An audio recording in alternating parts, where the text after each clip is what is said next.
سورہ مسد جہنم سے بچا کے جنتی بنانے والا سورہ، دشمن کے وار اسی پر واپس پلٹانے والا سورہ، صرف 7 بار پڑھنے سے دشمنوں سے اوجھل کرنے والا سورہ، اللہ کی پناہ اور حفاظت عطا کرنے والا سورہ، دل اور پیٹ کے ہر درد سے نجات دلانے والا سورہ۔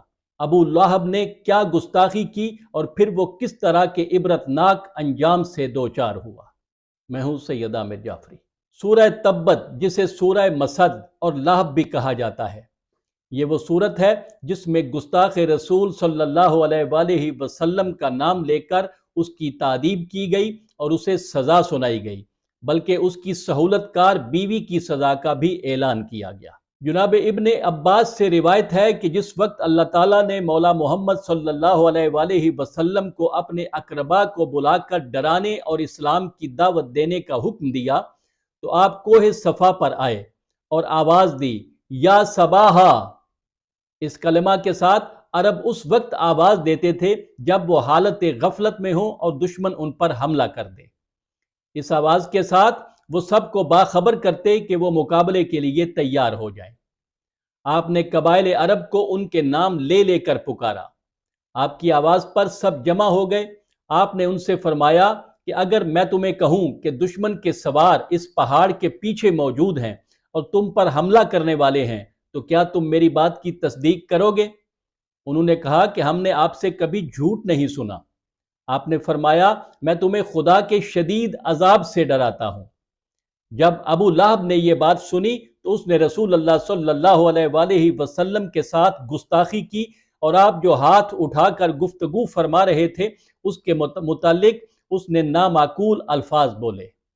رحمت العالمین صلی اللہ علیہ وآلہ وسلم نے سنا اور درگزر فرمایا، لیکن اللہ کو اپنے حبیب کی یہ گستاخی بالکل اچھی نہ لگی اور ابو لہب کو اس کے الفاظ میں ہی جواب دیا کہ اے ابو لہب، تیرے ہاتھ ٹوٹیں، تیرا مال برباد ہو، تو جہنم میں جلے گا اور تیری بیوی کے گلے میں بھی رسی باندھ کر جہنم میں پھینکا جائے گا۔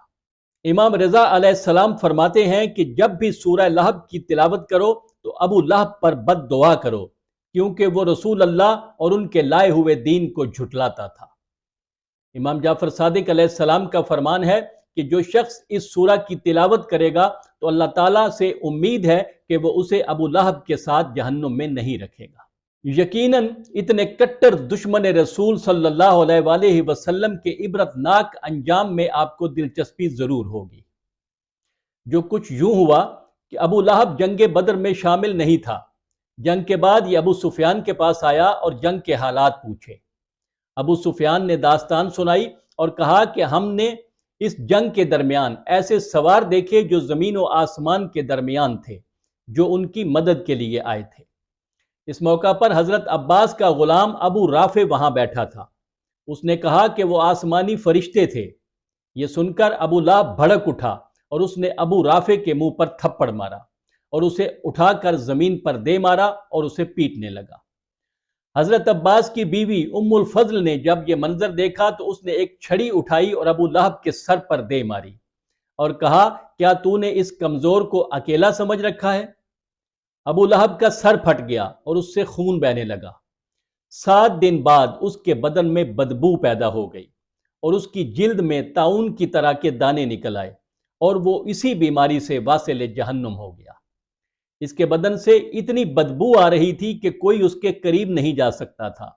لوگ اسے مکہ سے باہر لے گئے اور دور سے اس پر پانی ڈالا اور پھر پتھر پھینکے، یہاں تک کہ اس کا بدن پتھروں اور مٹی میں دب گیا۔ امام محمد باقر علیہ السلام فرماتے ہیں کہ اس سورت کے نزول کے بعد رسول اللہ صلی اللہ علیہ وآلہ وسلم بعض اوقات اپنی نمازوں میں اس سورہ کی تلاوت فرماتے تھے۔ ابو لہب کی بیوی ام جمیل آپ کی گستاخی کرنے کی نیت سے باہر آئی۔ صحابہ نے نبی صلی اللہ علیہ وآلہ وسلم سے عرض کی کہ ام جمیل آپ سے گستاخی کرنے کی نیت سے آ رہی ہے۔ آپ صلی اللہ علیہ وآلہ وسلم نے فرمایا کہ وہ مجھے نہیں دیکھ سکے گی۔ ام جمیل وہاں آئی لیکن آپ کو نہ دیکھ سکی۔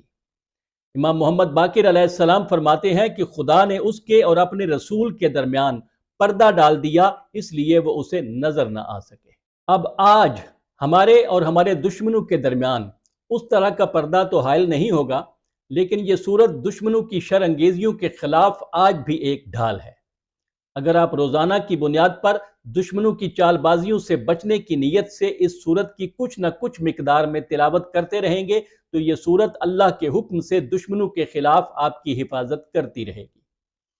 امام جعفر صادق علیہ السلام نے دشمن کے حربوں کو ناکام کرنے کے لیے اور اس کے وار اسی پر ہی الٹانے کے لیے روزانہ 7 مرتبہ اس صورت کی پڑھنے کی ہدایت فرمائی ہے۔ اس صورت کے شان نزول اور مفہوم پر غور کرنے سے ہی یہ بات عیاں ہو جاتی ہے کہ ابو لہب نے جن الفاظ میں آپ صلی اللہ علیہ وآلہ وسلم پر حملہ کیا، اللہ تعالیٰ نے وہی الفاظ استعمال کر کے اس کو جواب دیا اور پھر سخت قسم کی وعید بھی سنائی۔